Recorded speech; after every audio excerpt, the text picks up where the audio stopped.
This next class of the JAM physics. In this class we are going to look at the important properties of the conductor. There are some important properties of the conductor on the basis of which some questions will be asked. So let us start. The first property of the conductor that we are going to study is the potential on the surface of the conductor is same everywhere. Now we are not only going to study this property or mention this property, but we are going to understand what is the reason for it. For example, we have some conductor on which some charge is given. Let us say plus charge is given, Q charge is given everywhere. The potential at the surface of the conductor will be same everywhere. Let us see what is the reason for this. Now we are in electrostatics.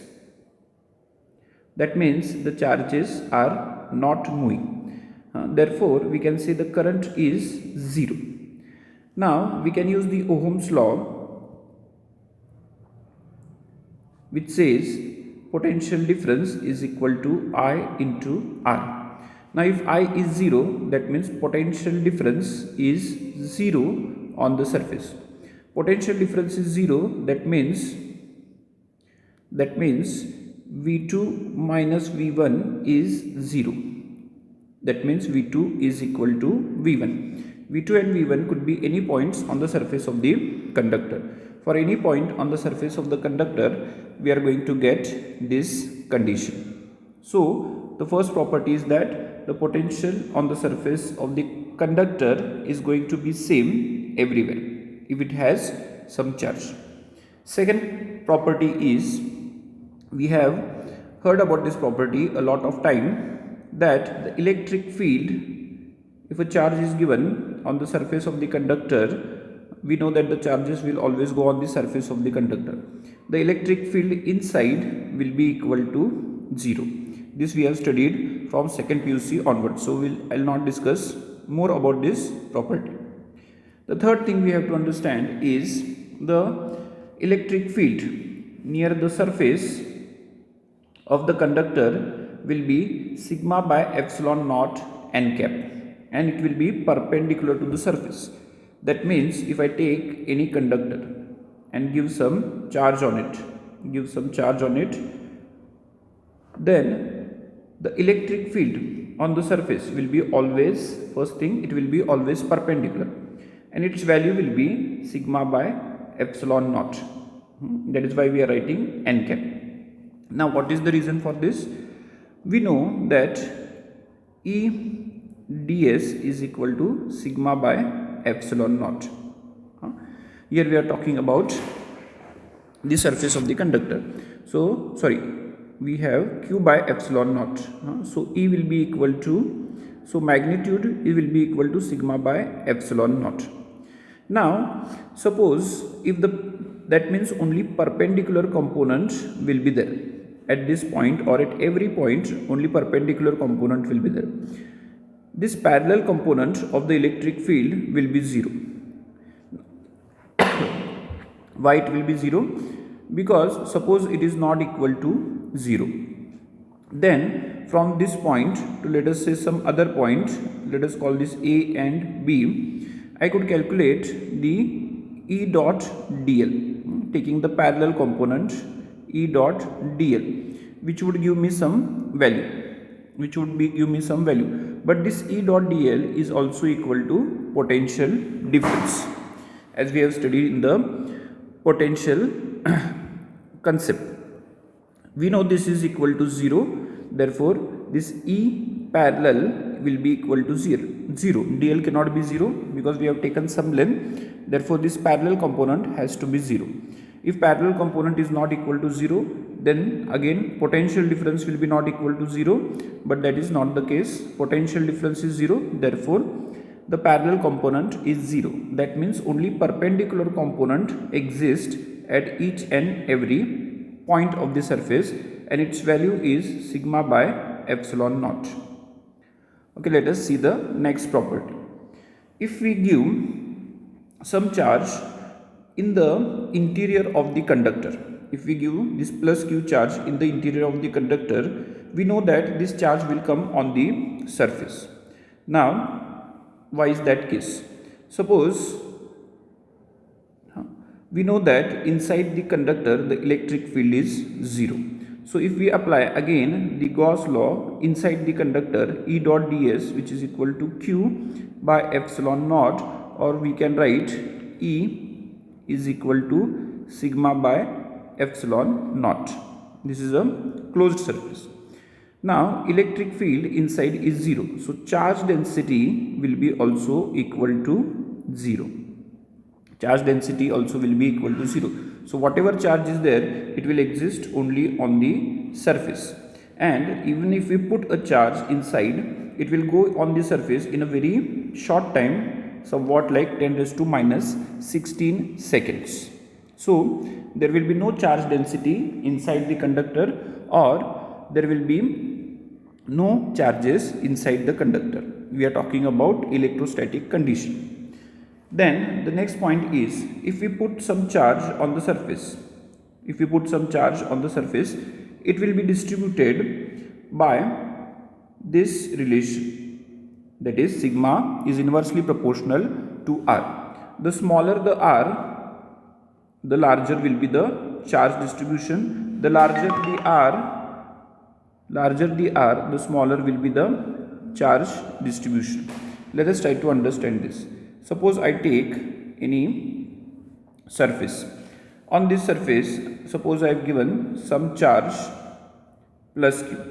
Now see here, if I draw the circle at different places, this is radius of the circle. At this point, maybe I will draw this circle. At this point, a little bit bigger circle will come. What this means is, here you will have more charges. You will have more charge distribution. Here little bit less you will have. More the radius, less will be the charge density. Because see, again we can explain this on the potential difference property. We know that the potential will be same on each and every point on the surface. So it has to be same here, it has to be same here, and it has to be same here. And we know potential is equal to kq by r. Now if at these places, if r is less, that means q has to increase, or r is more, q has to decrease, maintaining the potential same everywhere. So the distribution of the charges on the surface will depend on the radius of that surface. Okay, now let us look at the example how we can find induced charges on the basis of this property. Now suppose I bring this positive charge near this conductor, which is a hollow conductor. Inside it is hollow. Here surfaces are there. So here we know that negative charge will be induced. But how much negative charge will be induced here? So let us see. At this point inside the conductor, we know that the net electric field is equal to 0. I am talking about inside the conductor. This net electric field is created by both these charges, this positive charge as well as this negative charge. So positive charge will create kq by, let us say this distance is some d here, and these induced charges will create some charge this negative charge will create kq by d square. So it will be equal to 0. So we can write kq by d square is equal to kq by small d square. We can cancel this d and k. This q will be equal to, sorry, we don't know the charge, so we'll add first. Initially we cannot take the sign of the charge. Now we know that this induced charge will be equal to the outside charge. So the induced charge will be equal to the charge which is creating that field. Let us look at the next question, charge inside the cavity of a conductor. Now suppose we take a, okay, let me draw the cavity first. Suppose there is a irregularly shaped cavity. Okay, let me not take a regular shape. We put a positive charge here. This is the conductor. Again it is irregularly shaped. Now this positive charge is going to induce some charges on the surfaces. Now where are the surfaces? See, this is the inside of the conductor. This is the inside of the conductor. Here we have this inner surface. This is the inner surface here, and this is the outer surface. Now when I put the charge plus q here, inside negative charge will be induced. It will be of the same magnitude, that means it will be minus q, total I am writing, and outside on the outer surface you will have positive charges which will be equal to plus q. Again the distribution will depend on the radius of that surface. Now here try to understand, there will be no charges in between, no charges inside the conductor as we have seen in the property. And suppose I move this charge from this place to some other place. Suppose I move it here. Then what is going to happen is this charge distribution, okay, some charges, okay, let me first rub these charges. This was our cavity. As I bring here, more negative charges will come here. Here there will be less negative charges, and here there will be more negative charges. But this movement of the charge from this point to this point or any other point will not affect the distribution of these charges on the outer surface. On the outer surface they will only get distributed as per this relation. On the outer surface, the movement of the charge in the cavity will not affect the distribution of the charge. Now what is the reason? Because see, here the electric field is 0. Electric field is 0 means this charge, this negative charge motion cannot, if it changes its place, it cannot affect the outer charge. How will it affect? To affect this positive charge here, this negative charge must create some electric field. And as we know, there is no electric field, so this charge can move wherever it wants, but it will not affect the distribution of this positive charge on the outer surface. So this is an important point. So if I move the charge inside the cavity, the outer surface charge will not be affected, whereas inner surface charge will be affected. Now let us see the next concept. For example, we have these two charges here. We have a positive charge here and a negative charge in cavity number 2. Let us say this is cavity number 1 and this is cavity number 2. We are asked to find out the induced charge on the surface. That means they are asking on the outer surface. They are asking on the outer surface. Now as we have learned, this negative charge will produce positive charge inside inner surface, which will produce negative charge here on the outer surface. Same way, this cavity number 1 will produce negative charges on the inner surface, whereas positive charges on the outer surface.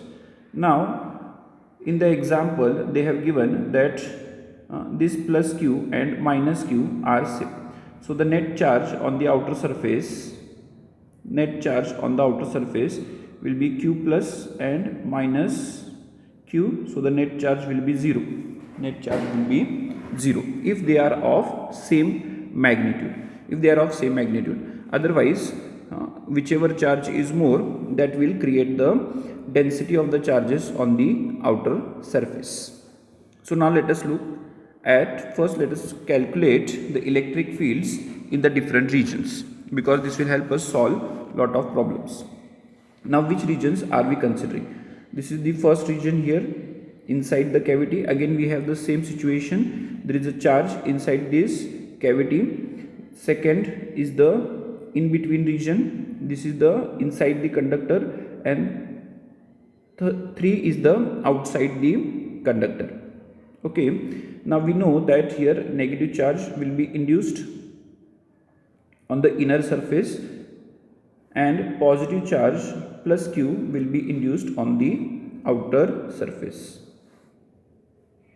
This magnitude will be plus q and this inside charge will be minus q. Not all the charges are not minus q, total is minus q. So if we take the Gaussian surface here, for the first region we will take the Gaussian surface here, and we know electric field is equal to sigma by, sorry not sigma, q enclosed divided by epsilon naught. We will take this integration down. So we know the q enclosed by the Gaussian surface is just plus q. So we will have ds will be 4 pi r square epsilon naught. So this will be in the first region.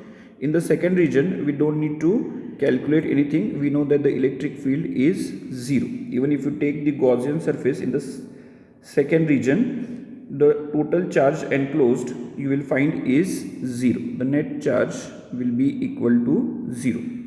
In the third region, again the q enclosed, let me write this 4 pi r square directly, that r will be the distance up to the point. Now the q enclosed will be plus q, which is inside the cavity, minus q on the inner surface and plus q on the outer surface. These two charges will just cancel out each other and we will get 4 pi r square epsilon naught. This will be the electric field outside the conductor. It will be plus q by 4 pi r square epsilon naught. So this is the field. This is the field inside the cavity. This is the field in the conductor, that is 0, and this is the field outside. Now let us look at the questions. Okay, now let us look at the first question first. Here we are given two regions. See this. We are given a conductor, a solid conductor. This is a solid conductor, and at one region they have created a conical section of conductor, and on the other region they have created a cavity. B is a cavity, A is the conical region where conductor is there, and this is a solid conductor. Now let us see what they are asking. Hole is made and ending at point B. A small charge, a charge is given on this, some plus q charge is given on this surface. Then they are asking us where the charge density will be more. Let us say sigma A is the charge density at this region and sigma B is the charge density at this hollow region. Now see, at the A region, let me draw it bigger. At the A region we have the conductor. Here conductor is there, and we know electric field inside the conductor is 0. Now here you don't need to find the radius. We cannot determine the radius here, but we know electric field will be 0 here and radius will be small, so lot of charges will accumulate here, and this charge will be not repelling or affecting this other end charge. Whereas at B cavity is there, the charges that will come here will be able to affect each other. They will repel each other. So some charges will just disappear from here, and the charge density will reduce here, even though radius wise they are same. So the charge density at A will be greater than charge density at B. Cavity is there, the charges can affect each other by creating the electric field. If cavity is not there, conductor is there, the electric field will be 0 and they will not be able to affect each other, which will result in accumulation of large number of charges. So here what options they have given? See, the charge density at both A and B are undefined. No, we cannot say that. The charge density at A will be same as B. The charge density at A will be more than B. The charge density at B will be more. So C option is the correct option here. Okay, next question is about current.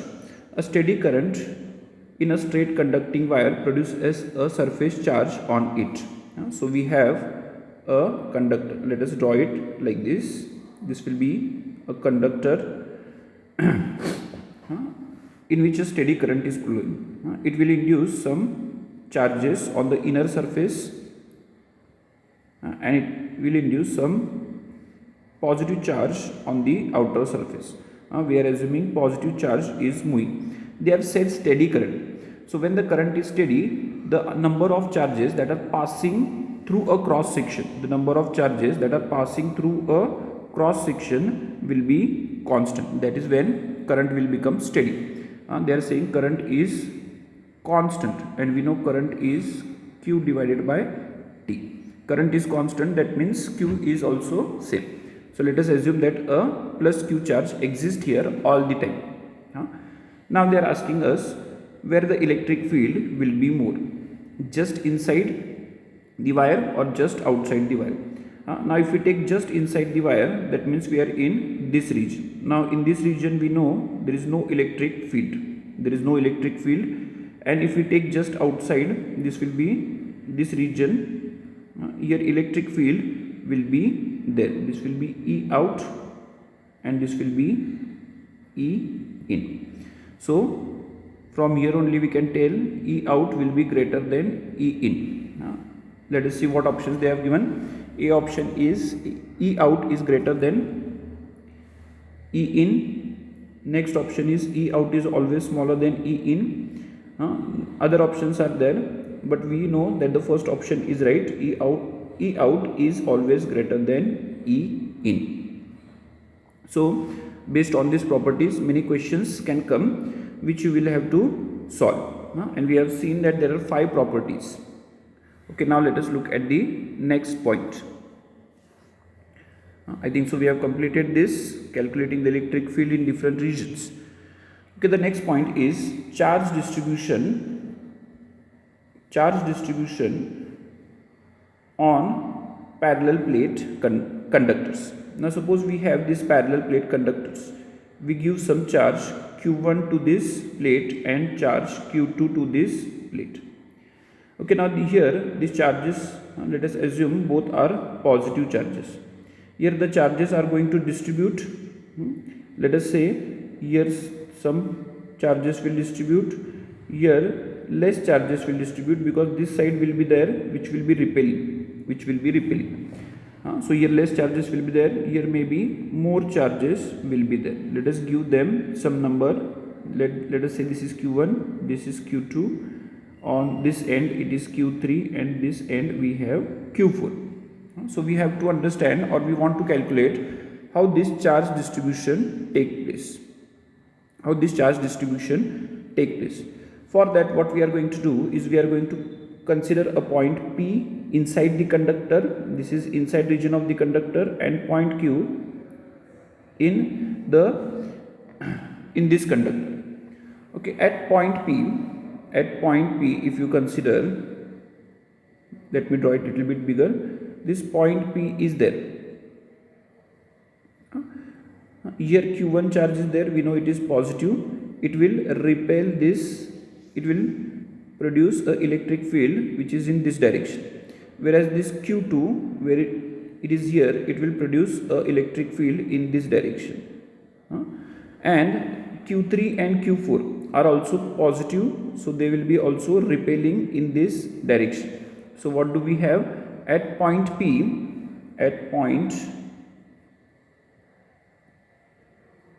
we have E1 due to Q1 in this direction, and others are in this direction. E2, E3 and E4. So let us apply the electric fields that we know. Now for a conductor which is having some charges, the electric field will be perpendicular and it will be sigma by 2 epsilon naught n cap. Sigma by 2 epsilon naught n cap. So let us write this E1 plus E2 plus E3 plus E4.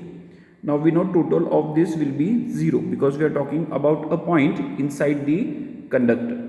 We can now replace this E1 by sigma 2 epsilon naught. We are just considering the magnitudes because we have already talked about the directions. E2 will be in negative direction, so E3 will be also in opposite direction, 2 epsilon naught, as well as E4 will be also in opposite direction. Will get this equal to 0. Now all are having same areas, so we'll write Q sigma 1 is Q1 divided by this Q1 is small area by epsilon naught. This will be Q2 divided by 2a epsilon naught. This will be Q3 divided by 2a epsilon naught. This will be Q4 divided by 2a epsilon naught is equal to 0. We can cancel out all these terms because area will be equal. That means we can write Q1 will be equal to Q2 plus Q3 plus Q4. Now see this Q3 plus Q4 we know is Q2 because this was the charge we had put on this plate. This Q2 should be equal to this Q3 and Q4. Same way Q1 will be equal to Q1 small q1 plus small q2, and Q2 will be equal to Q3 plus Q4. Okay, from this what we can write is Q1. Okay, let me name this equation number 1 because we are going to require this equation, and Q2 small q2 plus Q1 is equal to Q1. Let me name this equation number 2. Okay, now in this equation, in this above equation, we can replace this Q2, Q3 and Q4 by Q2. So Q1 we can write Q2 plus capital Q2. Let us call this equation number 3. Okay, same way at the point Q, which we have considered here, we have this Q4 here, Q3 here, and Q2 is positive again here, and Q1 is here. So we'll try to find the electric field here. Q4 will be repelling in this direction, Q3 in this direction, Q2 also in this direction. This is E3, E2 and E1 will be also in this direction. Okay, now we can directly write the equation. Okay, now I'll write in the terms of charges, but let us first write here E4 will be there. So E4 is in negative direction, and E3, E2 and E1 are in positive direction. All will be equal to 0 because the point is inside the conductor. Now just directly write it with charges. Q4 minus Q4 will be equal to Q3 plus Q2 plus Q1. A by epsilon naught will cancel. So we have this Q3 plus Q2 plus Q1 is equal to Q4. Now this Q1 plus Q2 we can replace by Q1, capital Q1, and this will be another equation that we want. Okay, now from these 4 equations we have to calculate what will be Q1, Q2, Q3 and Q4 in each other terms. So let me write these equations one below the other. We have this as fourth equation. The third equation, let me see.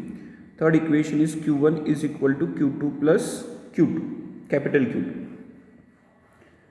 We have Q1 equals to capital Q2 plus small q2, and remaining equations that we have is Q1 is equal to Q1 plus Q2. This is maybe our first equation. This is the third equation, and we have Q2 is equal to Q3 plus Q4 here.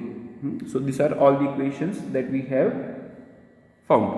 Now using these equations we can calculate what will be Q1, Q2 and Q3 and Q4. Okay, let us see. Okay, now here let us take this equation number 4 and equation number 1. Okay, can we replace this? No. Okay, let us use equation 4 and 2. Now see, equations 4 and 2.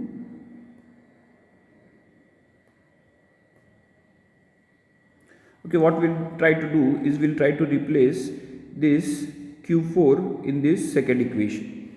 So the whole equation will become in terms of Q3. Now Q4 means we can write Q3 plus Q1 from the equation number 4, which will be equal to Q2. From this we can write 2Q3 will be equal to Q2 minus Q1. Okay, now the same thing we'll try to do with equation number 3 and 1. We'll put the value of Q1 in equation number 1. So Q1, we have equation number 1 as Q1 plus Q2 is equal to Q1. Q1 value we'll put from equation, okay, right, let me write here equation number 3 and 1. This is equation number 3. From equation number 1 we have, equation number 3, what we have, Q1 is equal to, small q1 is equal to Q2 plus small q2. Let us put this value here. So we have Q2 plus, again Q2 plus Q2, which will be equal to Q1, and 2 times Q2 we will get as Q1 minus Q2. Okay, see, this is just the reversal of this previous equation. This is just reversal of this equation number 5. So let me use the negative sign here. Minus 2 Q2, minus sign means this Q2 will become positive, Q1 will become negative. Now from equation 5 and 6, equations 5 and 6, we can write that Q3, we have Q3, Q2 minus Q1 will be equal to minus 2 times Q2. 2 we can cancel, so this is an important relation. We will get Q3 is equal to minus Q2, or let us write this in these terms, Q2 is equal to minus Q3. See this Q3, Q2 and Q3 are charges in the inner part, so here Q2 is there and here Q3 is there. Okay, same way, by using the above equations we can find the relation between the extreme charges. This is the leftmost extreme, this one, here we have Q1, and this is the rightmost extreme. Here we have minus Q4. If you solve these equations, what relation you will get is Q1 is equal to Q4. So this relation we can always use for extreme plates. Extreme plates means extremely right plate and extremely left plate. Those charges will be equal. Whereas in between charges we can always use this relation. For in between charges we can always use this relation.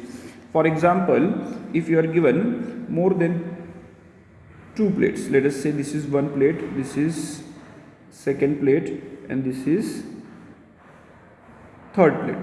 Some charges are given here. Let us say 3q, here 2q is given, and here q is given. Okay, again we can say that here whatever charge is there, okay, let us number them.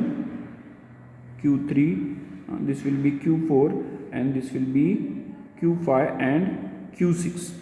Now from the previous equation we know that this q1 and q6 should be equal.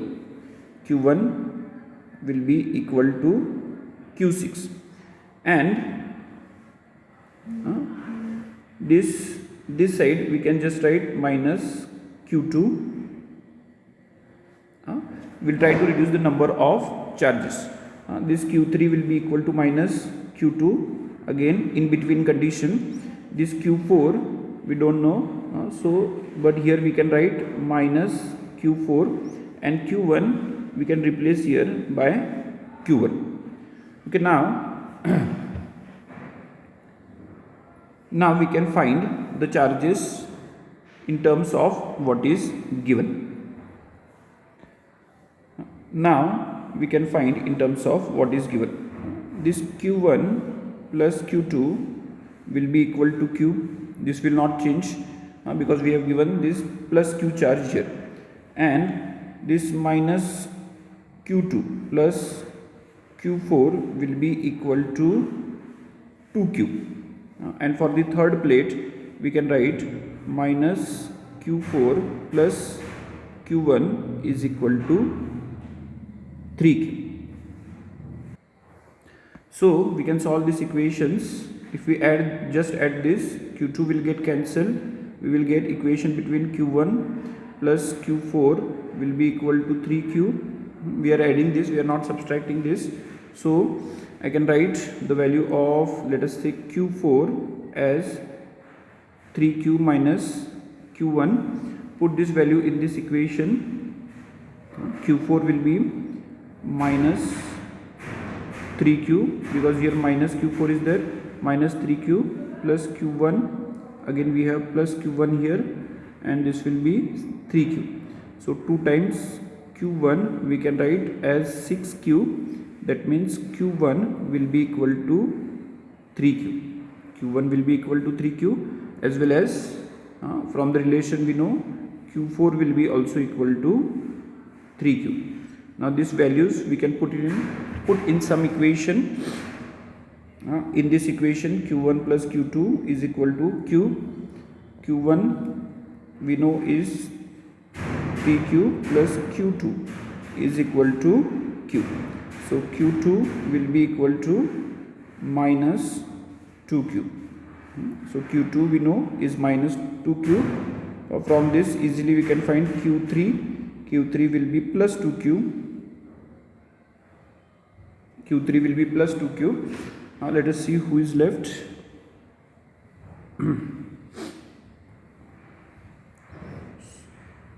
Okay, what I have done is I have not changed the numbers. This is q2, this will be q4, and here also we'll have same charge.